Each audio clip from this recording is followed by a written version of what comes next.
Tu te souviens de cette nuit où tout était parfait? Elle était présente, ses mains parcouraient ton dos, ses yeux ne quittaient pas les tiens. Puis, sans raison apparente, elle s'est éloignée. Quelques jours plus tard, tu apprends qu'elle a recouché avec son ex. Et toi, tu te demandes « Pourquoi ?» Pourquoi ce type qui l'a fait souffrir, qui l'a quitté, qui n'était même pas attentif, a soudainement un pouvoir que tu n'as pas? Tu te sens démuni, trahi, mais surtout, tu te demandes ce que tu as raté. Ta propre valeur est en jeu. Et pourtant, ce n'est pas de ta faute. Le problème, c'est que tu joues dans une ligue dont tu ignores les règles. Les explications habituelles ne tiennent pas. C'est le mystère? L'interdit? Elle l'aime encore? Ça sonne creux. Les amis te diront « Laisse tomber, elle est confuse ». Les forums te conseilleront « Sois plus mystérieux ». Mais toi, tu veux comprendre le mécanisme qui la pousse à retourner dans ce lit, alors qu'avec toi, tout semble mécanique ou tiède. C'est précisément ça le problème. Tu cherches une cause simple, alors que la vérité est enfouie dans la chimie du cerveau, dans les circuits de l'attachement et du désir. Après cette vidéo, tu sauras pourquoi le sexe avec un ex peut être électrique et comment créer cette même alchimie avec toi. Pas en imitant l'ex, mais en comprenant le système qui fait vibrer le désir féminin. Tu vas découvrir un concept issu de la psychologie évolutionniste et des neurosciences, la reconfiguration érotique. Et tu vas apprendre 3 techniques concrètes pour reprogrammer cette dynamique à ton avantage. Pas de promesses vagues, juste des faits et des actions précises. D'abord, laisse-moi démolir une idée reçue. On croit que le désir féminin est linéaire. Plus tu es gentil, plus elle te désire. Faux.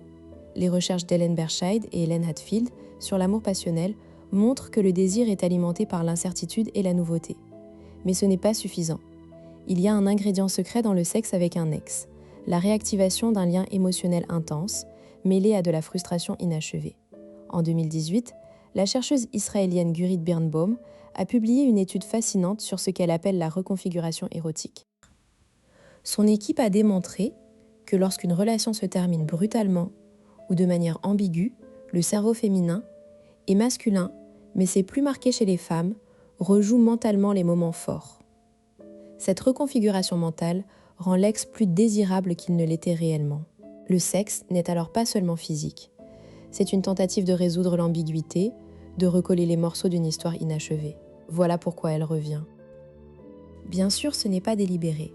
Elle ne se dit pas « je vais coucher avec lui pour résoudre mon ambiguïté cognitive ». C'est une pulsion, un désir irrépressible qui vient de l'amygdale et du système de récompense.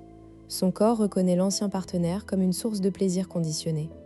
Les souvenirs érotiques sont stockés dans le cerveau avec une charge émotionnelle forte. Quand elle le revoit, tout ce stock est libéré d'un coup. Résultat, l'excitation est immédiate, intense, presque involontaire. Tandis qu'avec toi, tout est à construire. Nouveau partenaire, nouveau code, le désir demande un investissement cognitif. Alors qu'avec l'ex, c'est un raccourci. Le corps se souvient, les gestes sont rodés, l'intimité est déjà là. Mais cette intensité est un mirage. Elle ne dure pas, car elle est basée sur un fantasme, pas sur une réalité. Prenons un cas, Marc, 42 ans, contrôleur de gestion à Toulouse. Il est en couple depuis 1 an avec Laetitia, 37 ans, architecte d'intérieur. Laetitia a un ex, Vincent, avec qui elle est restée 5 ans.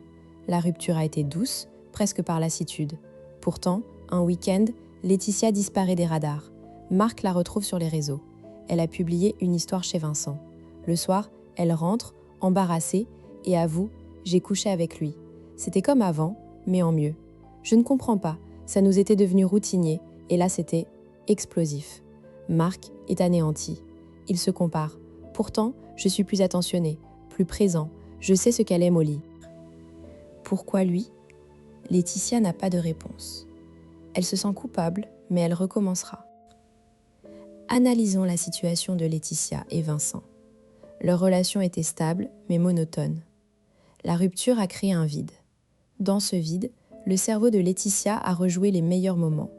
Les vacances en Italie, les câlins du dimanche, les orgasmes partagés. Elle a oublié les disputes, les silences, l'ennui. Ce phénomène s'appelle la reconfiguration érotique rétrospective. Les souvenirs négatifs s'estompent, les positifs s'amplifient. Quand elle a revu Vincent, ses attentes étaient portées par cette reconfiguration, et le sexe a été à la hauteur de cette attente, non pas parce que Vincent est meilleur, mais parce que l'émotion était surchargée. C'était la première fois après le vide. La nouveauté de la retrouvaille a créé un pic de dopamine et d'ocytocine. Marc, lui, est disponible en permanence. Pas de frustration, pas de manque. Son désir est prévisible, donc moins excitant.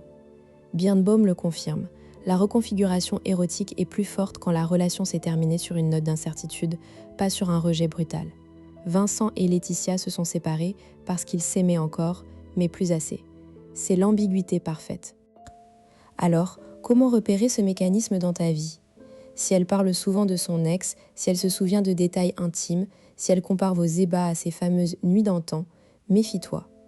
Mais plus subtil, si elle semble éteinte avec toi, alors qu'elle était passionnée avant, si elle a besoin de fantasmer pour être excitée, si elle évite certains sujets. Autre signe, elle te dit que le sexe était mieux avec lui, mais la relation était pourrie. Ce n'est pas une critique de toi, c'est l'aveu que la reconfiguration érotique est en marche. Ton objectif n'est pas de rivaliser avec le passé, mais de créer ton propre système de désir. Pourquoi est-ce crucial de comprendre ça ? Parce que si tu ignores ce mécanisme, tu vas tomber dans 2 pièges. La compétition avec son ex, tu cherches à être mieux dans les mêmes domaines. Ou la passivité, tu subis la comparaison. Dans les 2 cas, tu perds. En comprenant que le désir pour l'ex est une construction mentale, tu peux construire la même chose, mais en mieux. Une reconfiguration érotique dirigée vers toi. Cela change tout. Tu n'es plus en concurrence avec un homme, mais avec un fantasme. Et les fantasmes, ça se reprogramme. Première technique. Crée une rupture émotionnelle programmée. Le désir a besoin d'absence, de manque. Tu ne peux pas être disponible H24 si tu veux être désiré. Mais il ne s'agit pas de faire le mort. Il s'agit d'introduire une incertitude positive. Concrètement, après un excellent moment ensemble, annonce une absence future, mais pas trop longue. Par exemple, je pars 3 jours en déplacement la semaine prochaine, mais je pense à toi. 3 jours, c'est assez pour créer un vide, mais pas assez pour qu'elle se sente abandonnée. Pendant ce temps, pas de texto, pas de nouvelles. À ton retour, tu vois son regard changer. Cette absence est un rappel qu'elle ne te possède pas. C'est le début de la reconfiguration. Son cerveau va rejouer vos meilleurs moments pendant ton absence. Quand tu reviens, l'intensité est plus forte. Deuxième technique, réactive des souvenirs sensoriels forts. La reconfiguration érotique avec l'ex fonctionne parce que les souvenirs sont stockés sensoriellement. Odeur, toucher, voix. Il faut créer tes propres ancrages sensoriels. Choisis une musique précise que tu mets pendant vos préliminaires. Un parfum que tu portes uniquement pour les nuits intimes. Une phrase que tu dis dans le creux de son oreille au moment crucial. Renforce ces ancrages à chaque fois. Puis, après quelques semaines, éloigne-toi de ces stimuli pendant quelques jours. Quand tu les réintroduis, l'excitation sera multipliée car le cerveau associe le manque au plaisir. C'est une forme de conditionnement classique, décrit par Pavlov, mais appliqué au désir. Exactement comme le cerveau de Laetitia associe Vincent aux vacances en Italie. Troisième technique, la dette érotique non soldée. Une des raisons pour lesquelles le sexe avec l'ex est intense, c'est que la rupture a laissé une histoire inachevée. Le désir veut conclure. Tu peux créer ce même effet en interrompant volontairement une relation ou une phase sexuelle à un point culminant, sans conclusion. Par exemple, lors d'un rapport, arrête-toi avant la fin, dis-lui que tu veux la laisser sur sa faim, que ce sera encore mieux demain.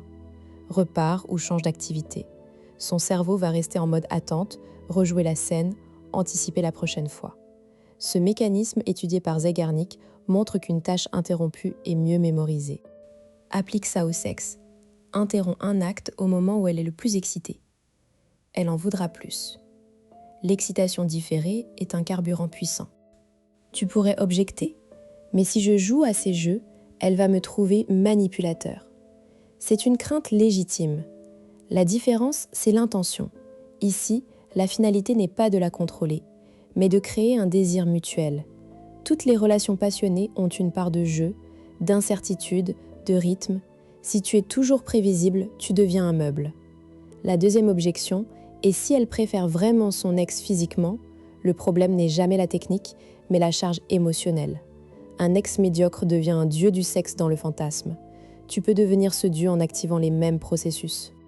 Enfin, ces techniques ne fonctionnent-elles que sur les femmes? Non. La reconfiguration érotique est universelle, mais les femmes y sont plus sensibles car leur désir est plus contextuel, comme le montre la recherche de Meredith Chivers. L'émotion et la nouveauté sont leurs leviers. Pour conclure, retiens ceci. Ce que tu redoutes chez l'ex n'est pas une fatalité. C'est un mécanisme que tu peux comprendre et utiliser. La reconfiguration érotique est une arme à double tranchant. Elle peut te nuire si tu la subis ou te servir si tu la maîtrises. Arrête de te comparer à un fantôme. Deviens le créateur de ton propre scénario érotique. Elle ne cherche pas le meilleur coup du passé, elle cherche une expérience qui la fait vibrer maintenant. Et cette expérience, tu peux la construire. Alors, prêt à passer à l'action? Abonne-toi pour ne pas manquer les prochains décodages. Tu sais quoi faire maintenant? Mets en pratique une seule technique cette semaine et observe le résultat. Merci d'être allé jusqu'au bout.